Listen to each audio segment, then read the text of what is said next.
I'm Nora Mattingly again, working with Home Forward, affordable housing. I'm Carolina, work for Home Forward as Director of Facilities and Safety. And Alice, you can kind of do if you ever need to. So I'll be talking about the affordable housing proposal. I just want to give kind of a quick overview for those who aren't able to read it in its entirety. This proposal is kind of chunked into different phases. So the first being an expansion of an already pre-existing database. And this database will cover all affordable housing properties in the region, so all 5 counties. And the reason why it's being expanded is to include information such as materials, building type, things that will be useful when conducting any seismic assessments or evaluations. The second phase will be conducting FEMA 154 rapid visual screenings, which are seismic assessments of the entire portfolio. The third phase is taking those results from the assessments and compiling it into the Affordable Housing Infrastructure Resiliency Report.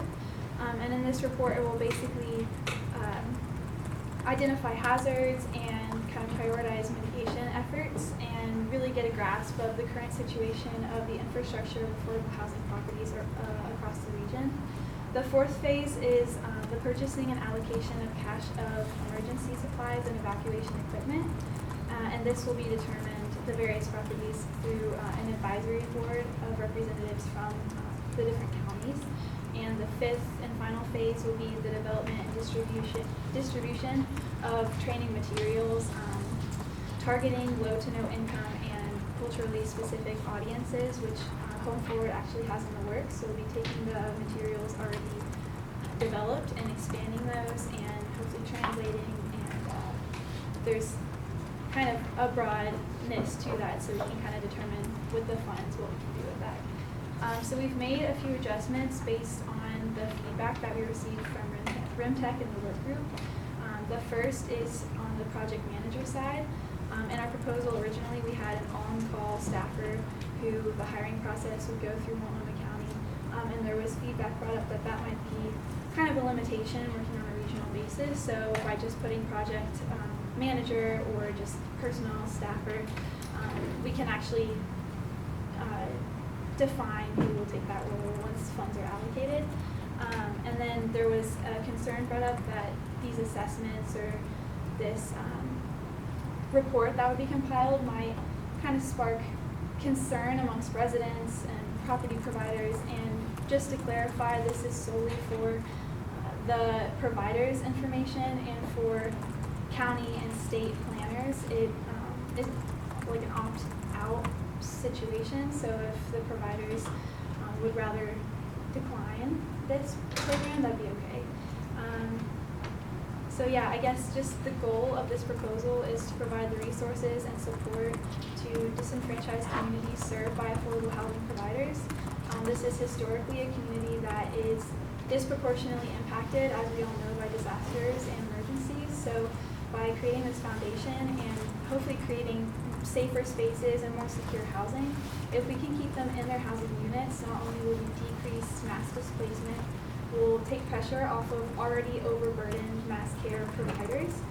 We will also keep this community within their own community, within a more secure and comfortable space, and hopefully lessen that bounce back that they'll have after an emergency or large-scale disaster, and help them get back on their feet.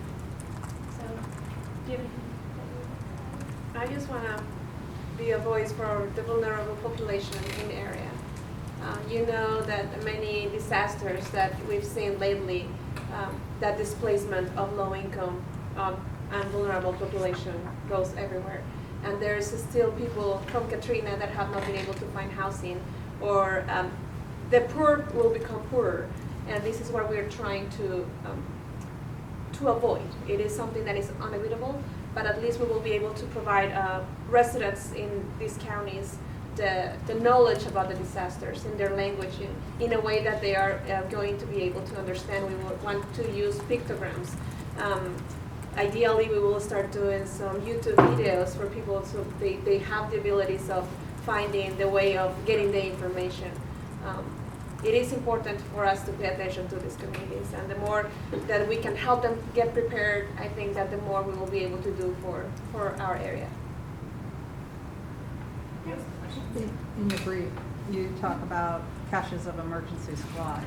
Yeah. So I didn't hear anything about that, and I'm sorry if I missed it. No, it's okay. Yeah, that'd be kind of the fourth phase. So after creating the database and getting the results, kind of moving forward, what can we do now more immediately for the residents and the providers? And this will actually be based off of a program that Home Forward has been working on with PBEM, with the Portland Bureau of Emergency Management. We've had funding in the past for these emergency supplies and evacuation equipment in general, and have them at various properties within our portfolio. So expanding that on a larger scale throughout the region is kind of the thought that we had for the more immediate help.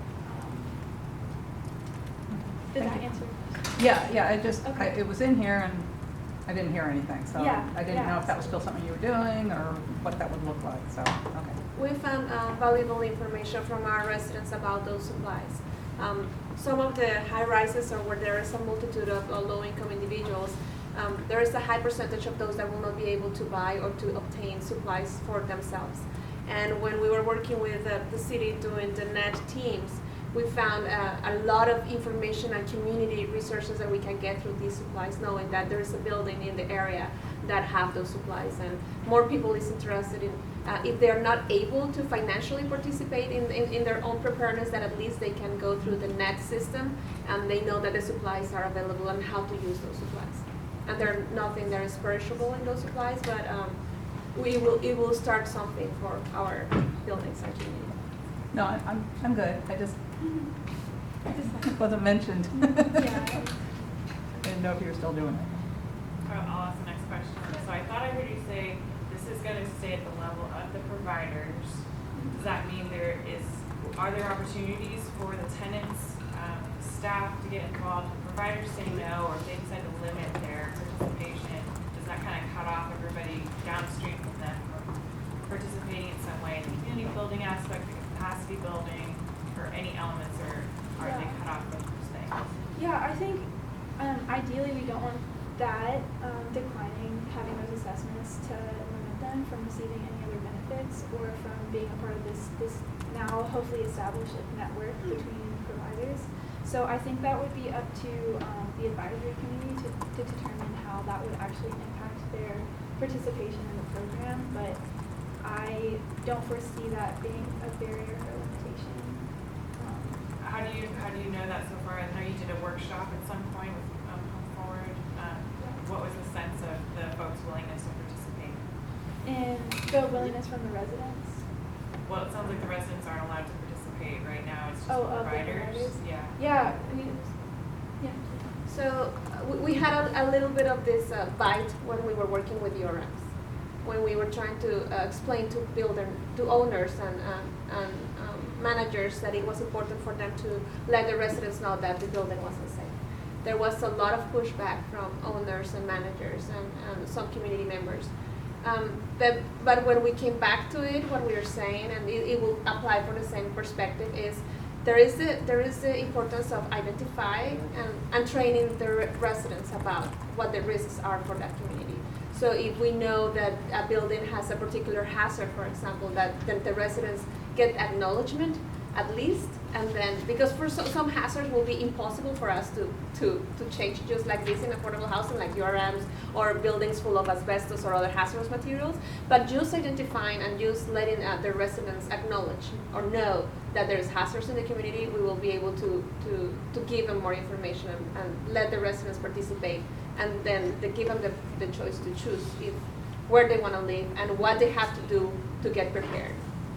And in terms of support from providers, which I think was part of your question, I didn't mention we've actually increased our stakeholders. So the Vancouver Housing Authority and the Housing Authority of Clackamas County have already committed to supporting this proposal, and we've been in contact actually with other housing providers within the other counties as well, Columbia, Clark, and Washington, and they've showed actually incredible interest and support for this proposal.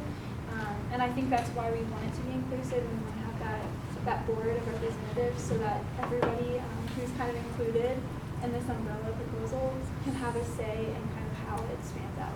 Yeah, thank you. Yeah. That goes back to a question I asked at REMTEC in December, and I was hoping that you would Oh, okay. run some support and show that that was going to increase your likelihood of success. Yeah, and we hope that that's going to be an ongoing conversation.